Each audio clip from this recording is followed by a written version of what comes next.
Yeah, they're refusing. And in a way, I kind of defend because the government's trying to parlay it. Well, but the problem is they're trying to parlay. Apple did open it up before in the past, and they should do it again. Okay, and I do believe that. Here's the problem, though, and this is why I defend Apple on this point. They're not just saying, just unlock this phone. They're saying doing it. They want to parlay it and say, give me more. Yeah. And it's like, Apple's like, whoa, slow your roll. We're just not going to do it. And it's just a bunch of BS. But anyway, nothing in response to San Bernardino. Nothing in response to France. If anything, it looks like they're just doubling down on all the refugee stuff. This Brussels thing, I'm done with it. You know, if your family member or your friend was a victim of this and you're upset by it, you know what? You should be as outraged as I am because nothing's being done. Nobody cares. You mean nothing being done in the sense of refugees are still borders up, right? Putting walls up. I was bashed last night with a friend. Somebody picked up my friend and started bashing me with him. So a person that I know started bashing me over the head with Trump being despicable. Did you hear about that $500 trillion wall? It's going to bankrupt America. I'm like, okay, so do you want more Brussels? Do you want more France? I think the figure that this individual threw out was $50 billion wall. Yeah, what a joke. I'm like, $50 billion? By the way, it's already been funded. And Obama refuses to spend the money to build the wall that's already been allocated to him by Congress. Right, so the $50 billion to this government, that's chump change. Yeah, my reaction to Brussels is, you know what? I can't even feel bad for you because of what you've done, what you've allowed to happen. You've allowed it to happen. You've ignored the threat, and it happened. Now the whole. I was ready. I mean, I'm all behind France when it happened. I'm like, okay, all right, I'm with you. Lock this thing down. At least when we got attacked on 9/11. We obliterated 2 countries, whatever. and some people may say, you know what, that was wrong. Well, you know what, I can agree with you if the alternative was let's become total isolationists and start to prepare for the oncoming holy war. Let's roll this back to the Gilded Age, to where the American people back in the late 1800s, it was coined as the Gilded Age because the American people had international apathy towards any kind of politics whatsoever. Those Americans, they were isolationists. In fact, it was very difficult to convince people to support America joining into World War I, right? Because of it was pretty extremely compared to today, extreme isolation. Well, but the way that they got Americans to change their mind, they played on their harp strings. Did they have harps in their strings of their heart? Right. Oh, I thought you said harp. Did you say frog insurance? Frog. I think we're on the same page. It's on wholesale. Wholesale. By sinking the Lusitania. Oh, wait, was that a conspiracy? Yeah, there were people on that. Americans. Well, I know that, but are you saying America sunk it in order to get support? Get your tinfoil hats on, people. Who bombed Pearl Harbor? Oh my God! Who let all those boats be there all at one time? Oh, here comes the conspiracy. And the keys, they took the keys out of the boat and locked the keys up, so they couldn't even move them. Threw the keys into the ocean. They had to tow them out of there.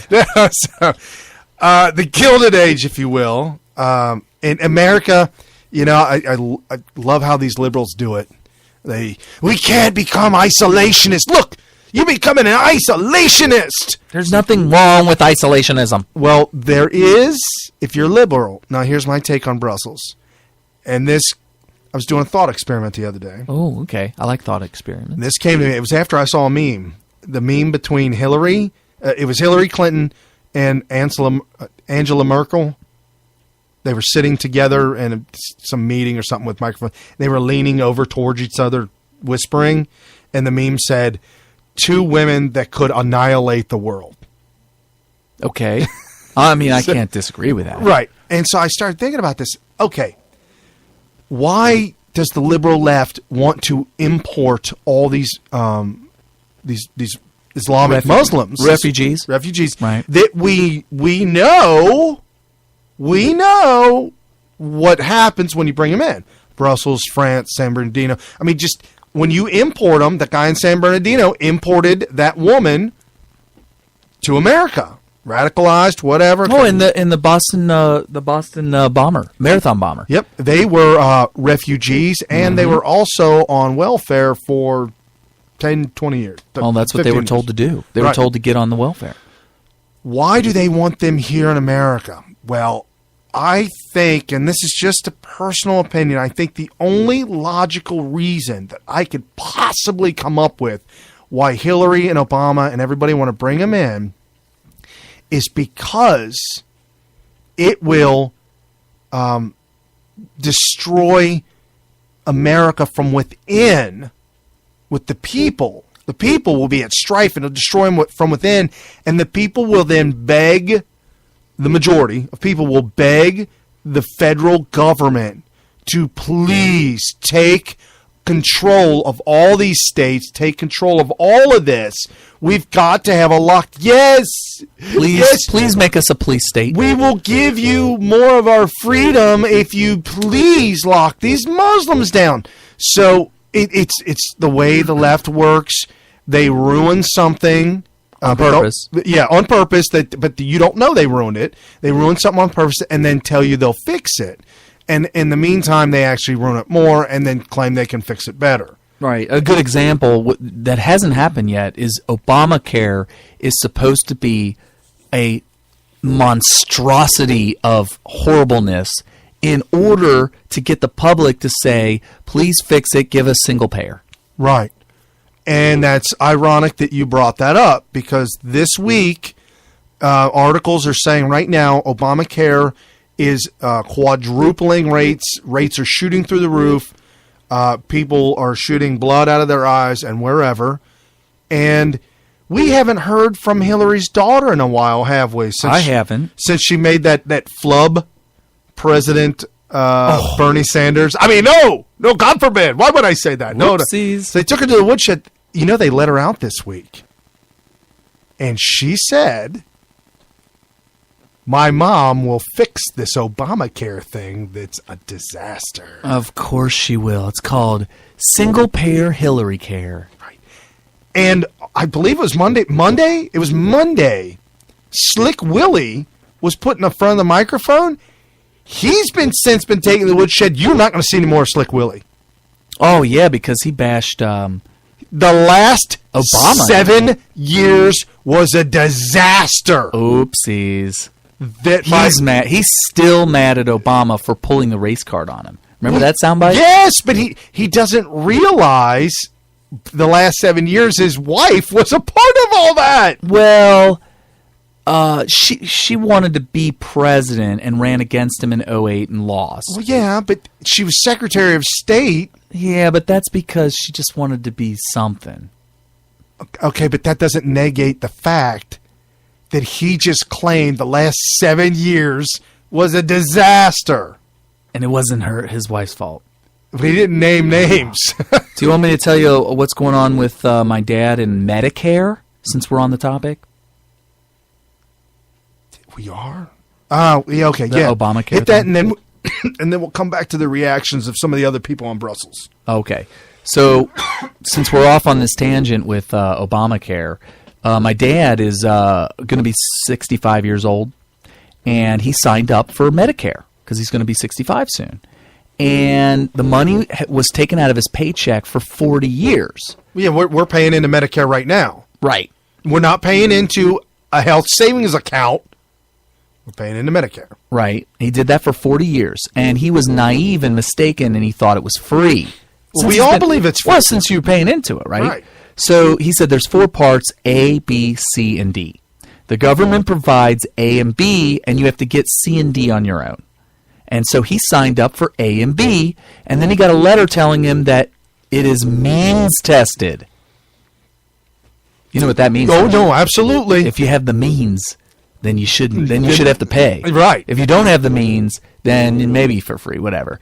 So they took a look at his 2014 IRS taxes and said he made too much money in 2014, so they're going to take money out of his Social Security check to pay for it.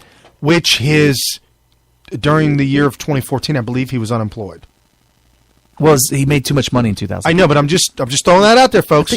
He was unemployed in 2014. He may have been working as an electrician at the time. So that's only 2 years ago. He's been unemployed for a long time. Oh, now he made too much. Oh, well, he also does the day trading. Off and on, right. Yeah, he probably makes $200,000 a year. What about the years of day trading? Oh, Lord.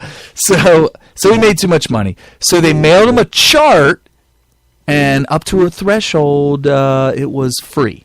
If you made a lot more money than that, it gets very expensive. They're also trying to make Social Security means tested. So if you make too much money, your benefit will be reduced or eliminated. I was getting my health insurance from my work pension. I contacted them, and they said they could provide C but not D. So now taking money out of his pension for Part C. Then he had to find D, which is a prescription coverage. I got on the government exchange, similar to Obamacare. Yikes. Got a hold of my agent. He was very helpful. But I was on the phone for a half hour answering a bunch of questions. At the end, he said that I was signed up for SilverScript. He gave me a confirmation number, and I would be getting a monthly bill in April. Oh, gosh.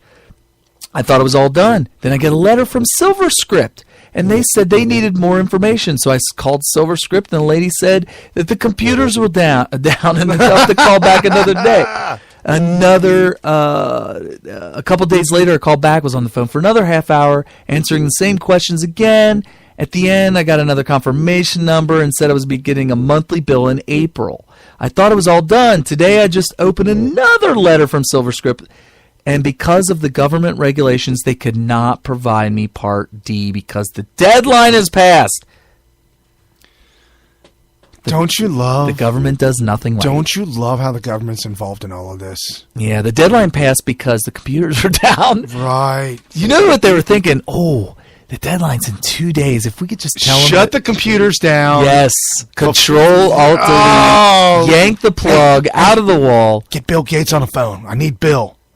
Because I know it was mandatory that everybody have a PC. Oh, that's right. The government mandation. Yes. And also... And you have this PC specifically with this chip in it. Okay. That what we can see on the back end. Oh, yeah. The front end. I heard that they can look at not only whatever you type in, anything you type in, right, but they can also, it's not just the letters you type in, it's all keystrokes. So if you put in cat and you say C-A-B and you're like, oh, I misspelled that, backspace T, it will show up as C-A-B backspace T.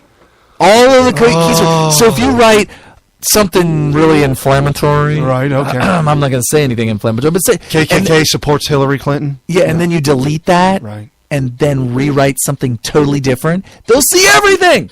Everything, even the stuff you didn't even publish. Wow. Yeah. That's scary. That is real scary. Because think about all the times you type something, you're like, I don't like the way that sounds. I'm going to correct that. I'm going to improve it. Dude, they see all of it. Dude, they're going to come back. And by they... You know what I mean. TPTB. What's that? The powers that be. Oh, I never heard that before. TPTB. Okay. TPTB. So we're going back to Brussels real quick. Yeah, Brussels. And I'm so done with that. Let's see. Well, I'm not quite done. I'm gonna hit up either Sir Krauthammer or would you like Rudy? Krauthammer's pretty good. Okay, so Krauthammer and his deal with while Brussels and all of Europe was on fire, Obama was in Cuba with Castro, and Castro, he was meeting with him, and they were talking, they were buddies. He's like, I can get with a lot of your presidents. You know what, Castro, you've done a great job down here. You've given everybody health care. He kept pounding that away. Health care. Anyway, so Krauthammer was quite upset with Obama